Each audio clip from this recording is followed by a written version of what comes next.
मग भारतात नेमकी लोकशाही चालू आहे का हुकुमशाही? एकीकडे भारतात हुकुमशाही चालू आहे, तर सरकार का करत आहे हिंदी सक्ती नियम? तर हे आपल्याला माहीत आहे का?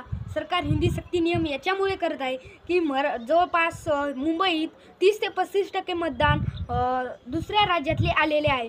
त्यामुळे ते मतदान कन्वर्ट करून आपल्याला मिळावं व आपला विजय व्हावा, म्हणूनच सरकार हिंदी सक्ती करत आहे. तर आपण दुसरा मुद्दा पाहणार आहोत की शेतकरी आत्महत्या का करत आहेत. तर एकीकडे GST वाढवित आहे, एकीकडे शेतकऱ्याच्या मालाला भाव देणं, एकीकडे त्याच सोयाबीनचं बनलेलं तेल त्यालाच भाव 1चा 100वर नेला, 10चा 100वर भाव नेला आणि शेतकऱ्याचा माल का नेला नाही, शेतकऱ्याच्या मालाचा भाव का नेला नाही, हा प्रश्न सर्वांसमोर उपस्थित पडला आहे.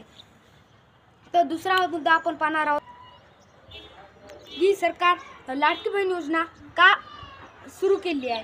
तर लाडकी बहीण आपल्याला सरकार म्हटलं होतं की काही दिवसापासून लाडकी बहीण योजना सुरू करणार होतो निवडणुकीच्या टायमात. तर सरकारनं ती योजना सुरू केली हे आपल्याला नक्की माहीत आहे की सरकारने दिलेला शब्द पाळला.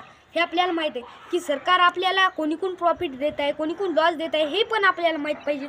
म्हणून मी आपल्याला एक माहिती सांगणार आहे की सरकार आपल्याकडून प्रत्येक एका पेनी मागं जर GST लावत असेल तर आपण विचार करावा की तेलामागं याच्यामागं तर किती GST लावत असेल सरकार. म्हणजे एक पेन असेल 3 रुपयाची तर सरकार 2 रुपये GST